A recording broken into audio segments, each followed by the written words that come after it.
imputável a quem lhe deu causa. Considera-se causa a ação ou omissão sem o qual o resultado não teria ocorrido como ocorreu. Meu Deus, mas o que é causa? Existem algumas teorias para explicar o que é causa. Para te explicar o que é causa. Tá? E aqui eu trouxe para vocês as teorias mais abordadas, mais caem em concurso. Né? A par dessas três que eu trouxe aqui, existe uma outra que cai bastante, que é a teoria da imputação objetiva. Porém, a teoria da imputação objetiva tem que ser objeto de uma aula, lá para os estudos avançados. Por quê? Ela exige alguns conhecimentos do direito penal, né, e alguns detalhes a mais. Então, a gente precisa de um tempo maior e de alguns conhecimentos para chegar bem nessa teoria. Então, até lá, a gente vai agregando conhecimento para depois a gente abordar essa teoria, tá certo? Mas, a priori, nós temos aqui as três teorias mais cobradas em concurso público. Teoria da equivalência dos antecedentes, ou teoria da conditio sine qua non. Também chamada teoria da equivalência das condições, teoria da condição simples, teoria da condição generalizadora. Você pode encontrar tudo isso. Mas, esses dois nomezinhos aqui que coloquei no início, é o que mais cai. Você vai encontrar nas provas essas duas referências. Teoria da equivalência dos antecedentes, ou teoria da conditio sine qua non. Tá? Guarda aí. Essa foi a teoria adotada pelo Código Penal. Já trouxe aqui para você. No caput, artigo 13, como regra, o Código Penal adota a teoria da conditio sine qua non. A título de exceção, lá no 13, parágrafo 1º, você vai ter a teoria da causalidade adequada, sendo adotada pelo Código Penal. Você vai encontrar algumas pessoas falando sobre a teoria da imputação objetiva, dizendo que foi adotada no Código Penal, que adotou em alguns pontos. Não caia nessa. Não caia nessa, porque a teoria da imputação objetiva não foi adotada pelo Código Penal. Ela é uma construção jurisprudencial e doutrinária. Tá? A doutrina construiu, a jurisprudência vem adotando. Mas não foi adotada pelo Código Penal. E faz até sentido dizer que o Código Penal não adotou, porque o nosso Código Penal é da década de 40. No Brasil, a gente começa a discutir para valer a teoria da imputação objetiva nos anos 90. Então, veja só a distância, né? Então, já existia, já tinham trabalhado algumas coisas, enfim, quando teve a reforma do Código Penal em 80, já tinham se discutido algumas coisas acerca da teoria da imputação objetiva, sim, mas no Brasil, muito pouco isso já tinha chegado aqui. Então, o Código Penal não adota a teoria da imputação objetiva, ele adota a teoria da conditio sine qua non. O Código Penal adota a teoria da conditio sine qua non, teoria dos antecedentes, tá? Da equivalência dos antecedentes, e, a título de exceção, a teoria da causalidade adequada. Fechou? Guarda isso, porque é questão certa de prova, tá? Ó, e o que é que diz a teoria da conditio sine qua non? Qual a definição dela para causa? O que é causa à luz da teoria da conditio sine qua non? Causa é toda ação ou omissão sem a qual o resultado não teria ocorrido, quando ocorreu e como ocorreu. Aí você vai lá agora, naquela parte do teu Código Penal que eu pedi para você acrescentar, né? E você vai ver que faz todo sentido. Ó, considera-se causa a ação ou omissão sem a qual o resultado não teria ocorrido, como ocorreu. Percebe que a redação do Código Penal não é muito boa, mas quando você começa a acrescentar elementos, as coisas vão ficando mais claras. Claro. Se você ainda está se sentindo perdido, tenha calma, tenha crise, as coisas vão ficar mais claras no finalzinho aqui. Você vai perceber que você vai sair entendendo um pouco mais sobre nexo de causalidade, tá? Confia que vai dar certo. Ó, então, causa é a ação ou omissão sem a qual o resultado não teria ocorrido, quando e como ocorreu. Aqui são os expoentes dessa teoria, os idealizadores. Glaser, ou Glassar, como alguns preferem, Maximilian von Bury, Stuart Mill. Desenvolveram essa teoria ali no século XIX, final do século XIX, né, 1873. Nós temos a segunda teoria, a teoria da causalidade adequada, essa daqui que estamos falando, que diz que causa é o antecedente necessário e adequado à produção do resultado, à luz de um juízo estatístico. Veja só. Essa teoria aqui, e ela não cai tanto, mas às vezes cai em concurso. Ela diz que, enquanto essa primeira teoria aqui diz que causa é tudo aqui, ó, causa é toda ação ou omissão que vai ensejar ali, que vai contribuir com o resultado, a luz da causalidade adequada diz que não. Não basta apenas ser algo antecedente tem que ser necessário e adequado. Tem que ser antecedente, necessário e adequado para que isso possa ser considerado causa. Né? Isso, claro, à luz de um juízo de probabilidade, de estatística, à luz de um juízo de um homem médio ali, né? Tá? Por fim, tem essa teoria da relevância jurídica, muito pouco trabalhada, tá? que diz que causa é a condição relevante para o resultado. Assim, será irrelevante tudo aquilo que foi imprevisível para o homem prudente no momento da ação. Então, aquilo que não houver previsibilidade para aquela ideia de homem médio, não vai ser considerado causa. Essa aqui, das três, essa é a menos abordada, é a menos badalada. Concentre-se nessas duas teorias. Causa é toda ação ou omissão sem a qual o resultado não teria ocorrido, quando e como ocorreu. Teoria da causalidade adequada da condição sine qua non. Vamos entender agora um outro detalhe aqui. Ó, na relação de causalidade. Se você sabe, Adriana, o Lucas, né, o Galvão, se você sabe, né, ó, que antecedente, não, sabendo que antecedendo um resultado, temos inúmeros fatos. Como saber quais são ou não são causas do evento? Como saber? E aqui eu vou dar um exemplo para vocês me dizerem o que é causa. Antecedente é um fato. Imagine que eu quero matar o Wendel. Tá? E aí eu saco a minha arma, efetuo um disparo e mato o Wendel. Dou um tiro no peito de Wendel. Atirei em Wendel. Aqui foi o evento. O disparo. O meu disparo. A morte de Wendel. Eu chego nesse evento, morte de Wendel, e venho olhando os eventos anteriores para ver se cada um deles é causa ou não do evento. E aí eu olho o disparo. Aí, antes do disparo, o que é que eu tenho aqui antes do disparo? Sei lá, tem um cara que me vendeu a arma, então a venda da arma. Mas, se eu olhar mais para cá, tem um cara que fabricou a arma. Tem uma Taurus aqui, por exemplo, fabricando a arma. A Taurus, por exemplo. Tem mais aqui atrás, aqui uma outra causa. Os meus pais namorando, né? Se eles não tivessem namorado, minha mãe tivesse engravidado, eu não estaria aqui, não estaria vivo, eu não teria atirado em Wendel. E aí, sucessivamente. Perceba que nessa perspectiva, se eu for buscar o que é causa, à luz da teoria da condição sine qua non, tudo vai ser causa para um evento. Eu vou regredir ao infinito, ad infinito. Eu vou voltar até Adão e Eva, até Deus. A culpa de tudo foi Deus que criou o homem. Então perceba que há um problema para a gente identificar, à luz da teoria da condição sine qua non, para identificar realmente a causa efetiva do delito. Tá? Então, para que eu resolva esse problema, surge uma teoria que me ajuda a identificar a causalidade efetiva ou objetiva. Eu tenho um primeiro passo, que é a teoria da condição sine qua non. Tá? Eu vou anteceder e ver as coisas que estão contribuindo para o evento e vou aplicar também o processo hipotético da eliminação dos antecedentes causais, de Tirran ou Tirren, professor sueco, como alguns preferem. Tá? Eu vou ter que aplicar essas duas e depois ainda eu continuo desenvolvendo o pensamento para eu identificar o que é a causa efetiva. Então vamos para o primeiro ponto.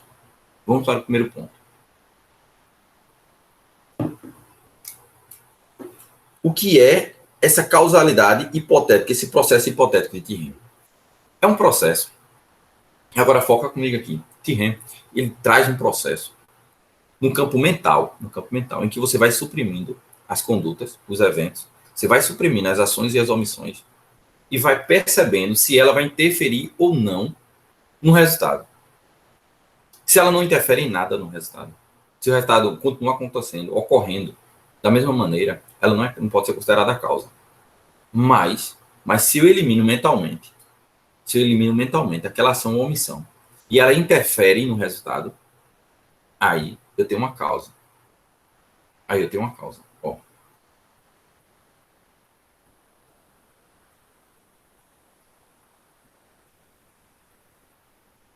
Quero matar o Wendel. Aí o que é que eu faço? eu compro veneno, saio da loja que eu compro veneno, eu compro um bolo para colocar o veneno no bolo, quero colocar o veneno no bolo, paro no meio do caminho, tomo uma cerveja, bem geladinha, já para comemorar, eu tomo aqui uma cerveja, tomo uma cerveja bem geladinha já para comemorar, convido ele para minha casa, coloco o veneno no bolo, sirvo o bolo envenenado, né, ao Wendel, sirvo o bolo envenenado ao Wendel, come e finalmente o Wendel morre. Finalmente eu tenho a morte de Wendel, tá? E aí você vai fazer o quê? Percebe que tudo isso aqui é antecedente, a morte de Wendel é antecedente, beleza. Tá? E aí eu vou eliminando no campo mental agora, aplicando o processo hipotético de Tiran, ou Tiren, como alguns preferem, e vou vendo se vai interferir ou não no resultado morte, tá? Então você faz o seguinte. Bom, se eu suprimir a compra do veneno, o Wendel morreria como morreu? Responda aí no chat, por favor, quem está comigo. Se eu suprimo aqui o veneno, o Wendel teria morrido? Não, né? O Wendel não teria morrido. Da forma que morreu, se eu suprimisse o emprego do veneno. Se eu não colocasse o veneno no bolo, o Wendel teria morrido dessa forma? Ele poderia ser envenenado de outra maneira, mas da forma que ele morreu, também não seria. Né? Então, aqui, ó, veneno e bolo são causas, tá? Para a morte do Wendel. Se eu retiro aqui desdobramento causal, tomar a cerveja, se eu não tivesse tomado a cerveja, o Wendel tinha morrido da mesma maneira? Tinha morrido da mesma maneira. Então, se o Wendel tinha morrido da mesma maneira, a cerveja, tomar a cerveja não é causa. Não é causa, tá? Para a morte de Wendel. Então, isso aqui não pode ser considerado causa. Servir o bolo envenenado para o Wendel é causa? Claro que é, porque se eu não tivesse servido o bolo, ele não teria comido, ele não teria morrido envenenado. Então, eu tenho como causa para a morte de Wendel, aplicando o método da eliminação hipotética de Tiran, ou Tiren, o envenenamento, o bolo envenenado, servir o bolo envenenado, tudo isso é causa. Porém, tomar a cerveja no barzinho da esquina não é causa para a morte de Wendel, certo? Só que eu ainda permaneço com aquele problema do regresso ao infinito, né? Perceba. Tudo bem, eu servi o bolo, tomei cerveja, já identifiquei as causas, mas você ainda pode dizer, mas Anderson, se você não tivesse nascido, você não teria comprado veneno. Se o cara não tivesse fabricado o veneno, você não teria veneno para colocar no bolo. E o cara que fabricou o trigo, e a pessoa que fabricou o bolo. Enfim, percebe que você vai reduzindo, vai regredindo até o infinito. Para resolver isso, você tem que adicionar a essa fórmula a causalidade psíquica. Tá? Causalidade psíquica. Você faz assim. Vamos lá. Desenhando para que você compreenda melhor. Depois de você identificar as causas objetivas ou efetivas, identificou a lei da condição sine qua non, adicionou ali o processo hipotético, você adiciona aqui a causalidade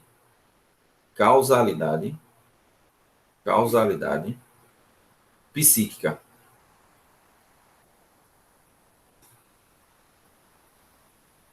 Você vai adicionar causalidade psíquica. O que é isso, meu Deus?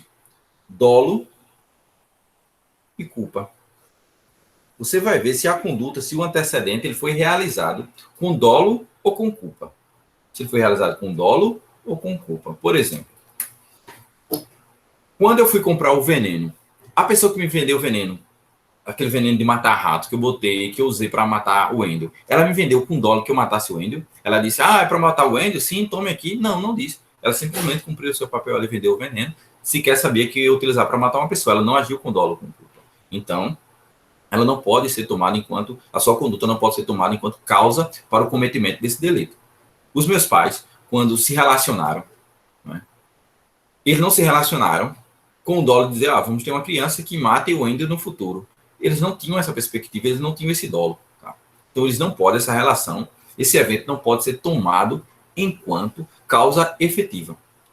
Então, quando eu adiciono dolo e culpa, eu freio, eu paro, eu quebro essa ideia de regresso ao infinito.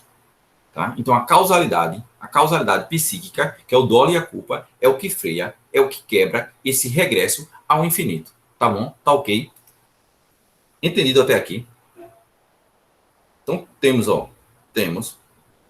para eu identificar o que é causa, eu tenho que, a luz já conhece o sine qua non, identifico os antecedentes, depois eu aplico o processo hipotético de eliminação dos antecedentes causais do professor Tirreno. Identifico ali as causas, possíveis causas efetivas, e agora aplico também aqui a causalidade psíquica, para evitar que a responsabilidade penal ela possa regredir até o infinito, certo? E aí, quando a gente fala de causa, nós também temos tipos de causa, ou concausas, que nada mais é, né, espécies de causa ou concausas, como a maioria da doutrina prefere chamar, nada mais é do que a concorrência de causas para a produção do resultado. Ou seja, duas ou mais causas contribuindo para o evento. Quando eu tenho uma concorrência de causa, duas ou mais causas, eu falo em concausas ou espécies de causa. Tá certo? Tá? E aí eu tenho dois tipos de causas. Dois tipos de causa. Eu tenho uma causa absolutamente independente e causa relativamente independente. Causas absolutamente independentes e causas relativamente independentes. E entendendo aqui a diferença entre elas, entendendo o seu reflexo, é o que vai te fazer acertar 80% das questões de concurso que cobram nexo de causalidade. Não tem para onde ir. Então, quando eu estou falando de causalidade, deixa eu passar, pronto. Aqui vai. Pronto, aqui, vamos lá. Quando eu estou falando da causalidade aqui, ó, absolutamente independente, ó, não há uma conjugação com a ação do agente. Ela não se origina da ação do agente. Eu que quero matar o Wendel, efetuo um disparo contra o Wendel, só que cai um raio na cabeça do Wendel. O Wendel morre. Veja só, que o raio cair na cabeça do Wendel não se originou da minha conduta, não se originou da minha atitude de efetuar um disparo contra o Wendel, tá? Então, ali são causas absolutamente independentes. Não há essa conjugação de causa. Já na causa relativamente independente, uma causa, a concausa, se origina da minha conduta, da conduta do agente. Tá? A minha conduta por si só, talvez não fosse nem suficiente para produzir o resultado, mas quando soma com outra causa, aí sim, ela produz o resultado. Tá? Pense, por exemplo, um indivíduo que é hemofílico, ele é hemofílico, e eu efetuo uma desfiro, né, uma facada no seu tórax, e ele vem morrer. A facada por si só, se pega no braço, por exemplo, se você pega no braço, não iria matar o indivíduo. Não iria matar o indivíduo. Mas, em virtude da doença, da hemofilia, ele vem a óbito. Perceba que ele iria viver com a doença, a facada por si só não mataria, mas quando eu somo a doença desse indivíduo com a facada que ele tomou, as duas causas ali conjugadas produzem o resultado. Tá? Primeiro ponto. E considerando o momento em que ocorreu a concausa, eu posso classificá-la em concausa pré-existente, concomitante ou superveniente. E tanto faz isso. Tanto serve para a causalidade, para a concausa absolutamente independente, como para a concausa relativamente independente. Serve para as duas, tá? Só dando para entender até aqui. Tá de boas? Tá de boas. Só um minutinho aqui, eu vou colocar o carregador no meu computador aqui que está descarregando. Me dê só um minutinho, tá bom? Só um minuto.